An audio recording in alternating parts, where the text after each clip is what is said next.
Jeff Astle, Jimmy Hill, Nat Lofthouse and Billy McNeil, some of the most famous names in football history. They all suffered with neurodegenerative diseases. Now a landmark study has shown former professionals are far more likely to die from these conditions. The family of former England footballer Jeff Astle has long fought to prove his death was linked to heading of the ball. I'm here in the comfort of my own home, exploring the reasoning behind the new no heading rule in youth football. Earlier this year, the FA decided to implement a ban to ensure no lasting health issues arise in later life after football. But is it realistically sustainable? Even if you manage to ensure no heading in training, could that mean that during games, when children are going up for a header, they actually put themselves in more danger because they are not actually aware of how to head the ball? To many, heading is a beautiful part of the beautiful game. Will we ever see goals like that Robin van Persie header against Spain at the 2014 World Cup ever again?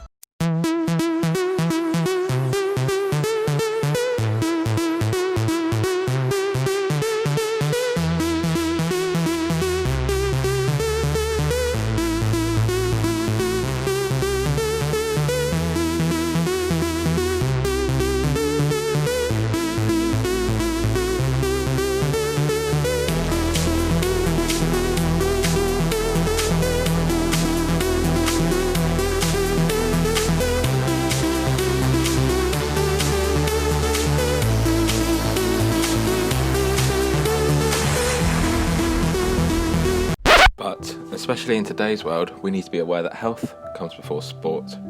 Studies have found high rates of concussions, traumatic brain injuries, and a serious brain disorder called chronic traumatic encephalopathy, or CTE, in former players. CTE is a brain disorder that is caused by repeated head injuries.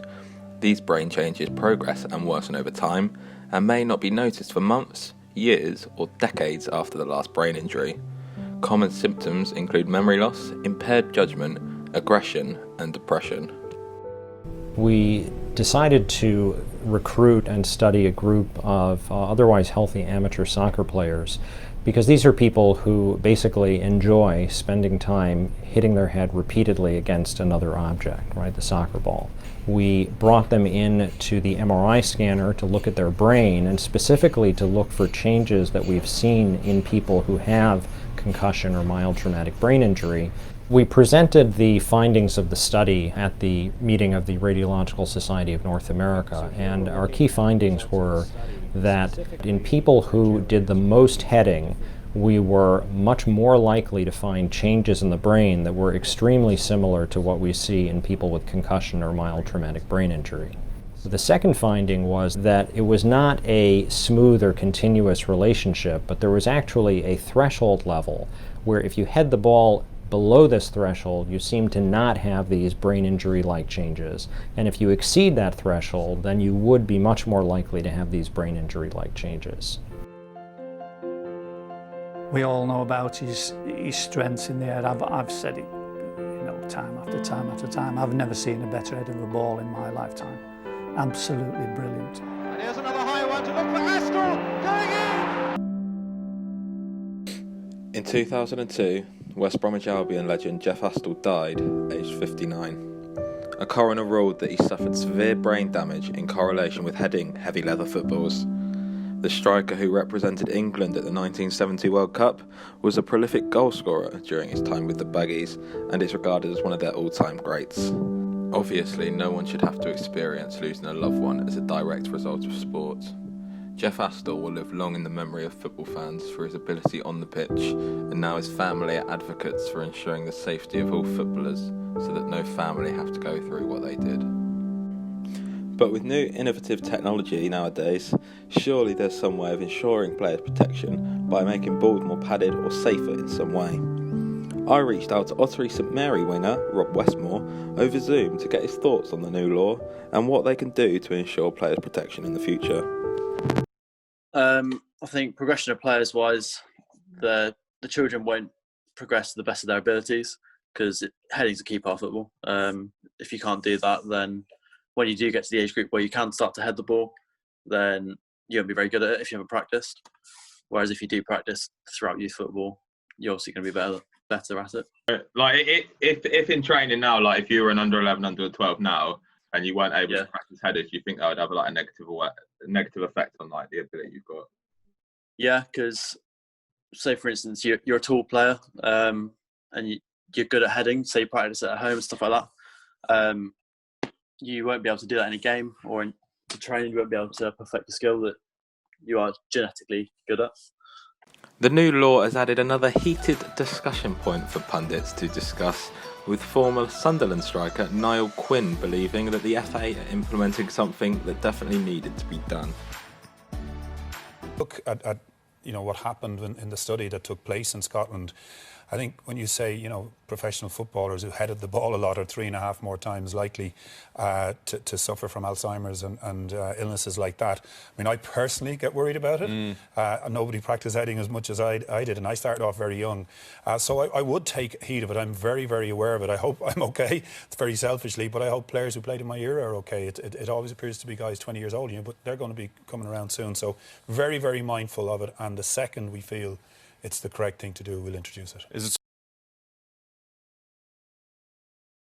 Of course, there is no way to stop accidental clashes of heads during a game, but Nicola McLean, wife of an ex-pro footballer and mother of 2 sons, took to Good Morning Britain to share her beliefs that this rule is a step in the wrong direction and is going against the history of our beautiful game. It's in my kids' instinct to head the ball. I mean, we haven't taught our kids to head the ball, and I know my son's coaches, they don't, under 12s, they don't encourage heading of the ball, but my youngest, who's 10, who's instinctively just got it in him, he's great in the air, he headers the ball a lot. It doesn't worry me. I mean, it was only a couple of years ago they were saying that kids shouldn't train on 4G AstroTurf because of the links to cancer, and now that's all disappeared. I mean, it's taken away a fundamental part of the game if you stop children heading the ball if they want to. I mean, if they want to move on to professional footballers and you've stopped them heading the ball into a certain age, when do they learn how to do that? But how do the FA plan on implementing the new law? Well, they have now released detailed guidance for all age groups between the ages of under 6 and under 18s, and it is now down to the individual coaches of their youth teams to educate the young players on how to head the ball while also complying with the new laws. I spoke to Sidmouth Town youth manager and former journalist Alan Hallett to see how he plans to adapt.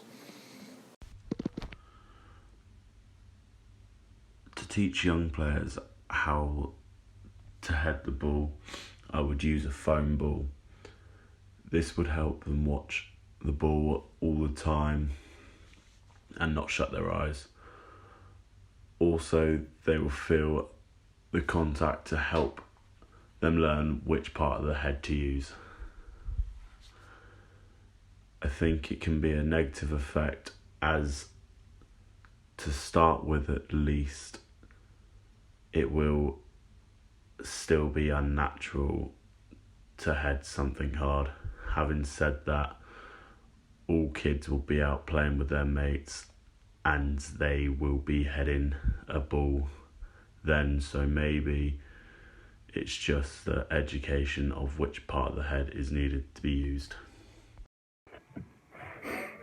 Obviously, heading is and has been a huge part of football, but this rule seems to be a step in the right direction towards making football safer. We all love our beautiful game, but are we really willing to risk our own lives? It probably isn't worth it, so the FA have definitely taken a step in the right direction.